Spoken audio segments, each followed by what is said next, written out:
ये खबर पारुल यूनिवर्सिटी द्वारा प्रस्तुत की गई है।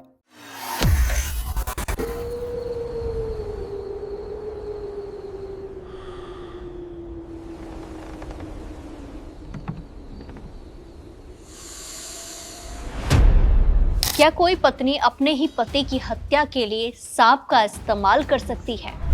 क्या एक प्रेम कहानी का अंत इतना खौफनाक हो सकता है कि पूरी साजिश किसी क्राइम थ्रिलर जैसी लगे? और आखिर पुलिस ने इस कथित स्नेक बाइट हादसे के पीछे छिपी हत्या की कहानी का पर्दाफाश कैसे किया?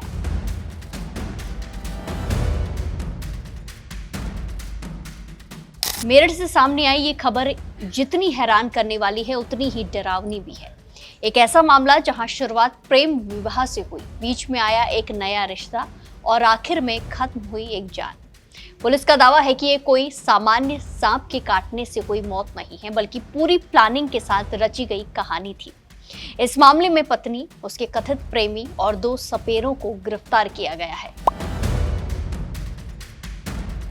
दामिनी का परिवार हस्तिनापुर में आकर रहने लगा था। हस्तिनापुर के गणेशपुर स्थित स्वामी कल्याण देव स्कूल में दामिनी बच्चों को पढ़ाती थी। ऐसे स्कूल में अतुल कुमार भी शिक्षक थे। 8 साल पहले स्कूल से ही दोनों एक दूसरे के करीब आए। दोनों ने अपनी शादी का प्रस्ताव परिवार के सामने रख दिया। परिवार के इनकार करने पर दोनों ने एक दूसरे के बिना रहने से इनकार कर दिया और दोनों के प्यार को देखते हुए परिवार को झुकना पड़ा और अतुल पवार और दामिनी ने परिवार के विरोध के बावजूद प्रेम विवाह किया था।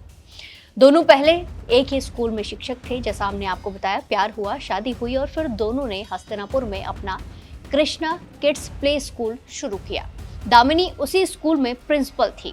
कुछ समय बाद उनके 2 बच्चे भी हुए। देखने वालों को यही लगता था कि ये एक खुशहाल परिवार है, लेकिन पुलिस के मुताबिक करीब 11 महीने पहले कहानी ने नया मोड़ लिया। दामिनी रोजाना बच्चों के संग वैन में सवार होकर स्कूल जाती है। स्कूल की वैन चलाने वाले ड्राइवर तुषार, पायला और दामिनी के बीच नजदीकियां बढ़ने लगी। दोनों रोज साथ स्कूल जाते थे, आते थे। धीरे धीरे ये दोस्ती प्रेम संबंध में बदल गई। जांच में सामने आया कि इसके बाद अतुल को रास्ते से हटाने की साजिश तैयार होने लगी। अतुल की हत्या का षड्यंत्र करीब 3 महीने पहले रचा गया। पुलिस का दावा है कि हत्या की प्लानिंग करीब 3 महीने से शुरू हुई थी। जांच के अनुसार सबसे पहले दामिनी ने परिवार को ये कहकर अलग रहने के लिए तैयार किया कि किसी ज्योतिषी ने चेतावनी दी है कि अगर 4 साल तक परिवार से अलग नहीं रहे तो बड़ा अनर्थ हो सकता है। इसी बहाने अतुल, दामिनी और दोनों बच्चे गांव छोड़कर हस्तिनापुर के किराए के मकान में रहने लगे। पुलिस का कहना है कि हत्या की पहली कोशिश करीब 20 दिन पहले की गई थी। आरोप है कि तुषार ने कार से अतुल की बाइक को टक्कर मारने की कोशिश की, लेकिन हेलमेट होने की वजह से उनकी जान बच गई। उस समय मामला आगे नहीं बढ़ा। इसके बाद कथित तौर पर दूसरी और अंतिम, कही जाए तो, योजना बनाई गई। आरोपियों की योजना थी कि हत्या के बाद बीमे की रकम से 15 लाख की नई गाड़ी खरीदी जाएगी और बाकी के 5 लाख वारदात में मदद करने वाले सपेरों को दिए जाएंगे। पुलिस के मुताबिक तुषार ने 2 सपेरों सोनू और उदय से संपर्क किया। आरोप है कि दोनों ने करैत प्रजाति का जहरीला सांप ढूंढा और उसे लगभग 11 दिन पहले स्कूल में एक डिब्बे में छिपा कर रख दिया। अब आते हैं उस रात पर जिसने पूरे परिवार की जिंदगी बदल दी। पुलिस के अनुसार घटना वाली रात दामिनी ने अतुल को दूध में लगभग 25 नींद की गोलियां मिलाकर पिला दी। जब वो गहरी नींद में सो गए तब दामिनी अपने बेटे को लेकर दूसरे कमरे में चली गई। कुछ देर बाद तुषार और दोनों सपेरे घर पहुंचे।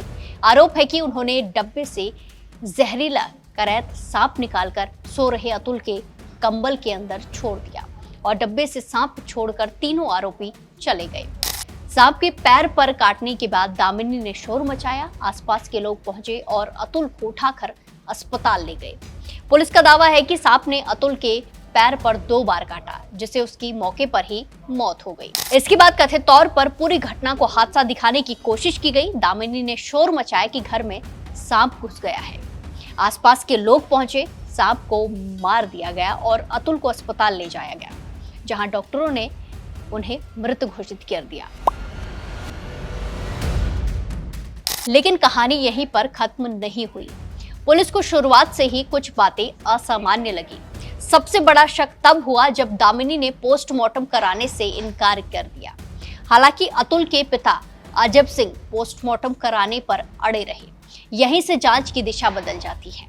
इसके बाद पुलिस ने मोबाइल कॉल डिटेल रिकॉर्ड यानी कि CDR की जांच की। जांच में दामिनी और तुषार के लगातार संपर्क में रहने की बात सामने आई। तुषार फरार हो गया था, लेकिन पुलिस ने उसे पकड़ लिया। पूछताछ के बाद पूरे कथित षड्यंत्र का खुलासा होने का दावा किया गया। पुलिस ने दामिनी, तुषार और दोनों सपेरों को गिरफ्तार कर लिया है। चारों के खिलाफ हत्या का मामला दर्ज कर लिया गया है और अदालत में पेश करने के बाद जेल भेज दिया गया है। जांच में एक और चौंकाने वाला दावा सामने आया है। पुलिस के अनुसार अतुल के नाम करीब 20 लाख रुपए का बीमा था। आरोप है कि हत्या के बाद बीमे की रकम से नई गाड़ी खरीदने और सपेरों को पैसे देने की योजना बनाई गई थी, जैसा हमने आपको पहले बताया। हालांकि इस पहलू की जांच अभी कानूनी प्रक्रिया के तहत जारी है। देखिए, आज थाना हस्तिनापुर पर यह सूचना प्राप्त हुई कि अतुल पवार पुत्र श्री अजब सिंह की संदिग्ध परिस्थितियों में मृत्यु हो गई है और उनके बिस्तर से एक सांप मिला है। तो वहाँ पर तत्काल थाना पुलिस और CO मवाना पहुँचे। जो देखा गया तो परिजनों द्वारा ये बताया जा रहा था, विशेषकर पत्नी द्वारा, कि सांप के डसने से ही इनकी मृत्यु हुई है और पुलिस को सूचना देने से पहले ये उनको अस्पताल भी लेकर गए थे। परंतु जिस प्रकार की परिस्थितियाँ थी और जो सांप का व्यवहार होता है उस जानवर का, कि वो बड़ा शाई होता है, उसको लेकर कुछ चीज़ें मैच नहीं खा रही थी कि वो क्यों बिस्तर में इनकी चादर के अंदर आकर उनको काटेगा। इसी क्रम में टेक्निकल सर्विलांस किया गया तो इनकी पत्नी जो हैं दामिनी, इन्हीं के स्कूल के ड्राइवर, ये दोनों मिलकर एक school Krishna kids public school चलाते थे। इन दोनों ने 2019 में प्रेम विवाह किया था। दामिनी का इनके ही स्कूल के एक ड्राइवर से संबंध पता चला। इनकी लगातार उनसे वार्ता होती थी। तुषार नाम का व्यक्ति था। तुषार का जब मोबाइल और अन्य चीज़ें देखी गई तो उनके मोबाइल में एक डब्बे में बंद एक सांप का फ़ोटो भी प्राप्त हुआ। उसके आधार पर जब उससे पूछताछ की गई तो उसने ये बताया कि 2 सपेरों से मिलकर उसने एक सांप खरीदा था और जो मृतक अतुल हैं वो एक विद्या प्रकाशन में ड्राइवर का काम करते थे पहले। इनका 20 लाख का बीमा था। इसी पैसे को लेकर इन दोनों ने ये प्लान बनाया कि ये अपने पति को मरवा देंगी और वो अपनी पत्नी से तलाक ले लेगा और ये दोनों शादी करके और इस पैसे से आगे चल के रहेंगे। इसमें इसी क्रम में ये भी पता चला कि थोड़े दिन पहले अभियुक्त द्वारा अतुल जी का अर्टिगा से टक्कर भी मारी गई थी। तो जब अतुल ने अपने घर में दामिनी से पूछा कि इसमें मुकदमा कराया जाए तो दामिनी ने ये कहकर टाल दिया था कि जब गाड़ी का नंबर नहीं पता है या कुछ नहीं पता है तो फिर मुकदमा करा के क्या करेंगे। और फिर उसके द्वारा सोची समझी साजिश के तहत इस घटना को कारित किया गया है। इसमें जो बरामद सांप है उसे पोस्टमार्टम हेतु भेजा जा रहा है। जो टेक्निकल सर्विलांस और जो फ़ोन से हमें एविडेंस प्राप्त हुए हैं उनके एग्जामिनेशन के लिए इन्हें FSL भेजा जाएगा और इसमें अग्रिम विधिक कार्रवाई की जा रही है। थाना हस्तिनापुर पुलिस और SWAT टीम देहात के द्वारा इस घटना का चंद घंटों में सफल अनावरण किया गया है। इस पूरे मामले में पुलिस अब उन लोगों की भूमिका की भी जांच कर रही है जिन्होंने कथित तौर पर जहरीला सांप उपलब्ध कराया। अधिकारियों का कहना है कि ऐसे मामलों में सांप बेचने या उपलब्ध कराने वालों के खिलाफ भी कानूनी कार्रवाई की जाएगी, एक्शन लिया जाएगा। तो ये मामला सिर्फ एक हत्या की कहानी नहीं है, ये कई गंभीर सवाल भी खड़े करता है। अगर पुलिस का दावा सही साबित होता है तो एक कथित प्रेम संबंध, बीमे की रकम और पूरी प्लानिंग ने मिलकर एक परिवार को तबाह कर दिया।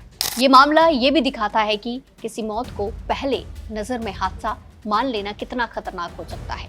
अगर पोस्टमार्टम ना होता, कॉल रिकॉर्ड की जांच ना होती और पुलिस हर छोटी बात पर ध्यान ना देती तो शायद ये मामला हमेशा के लिए सांप के काटने से हुई मौत मान लिया जाता।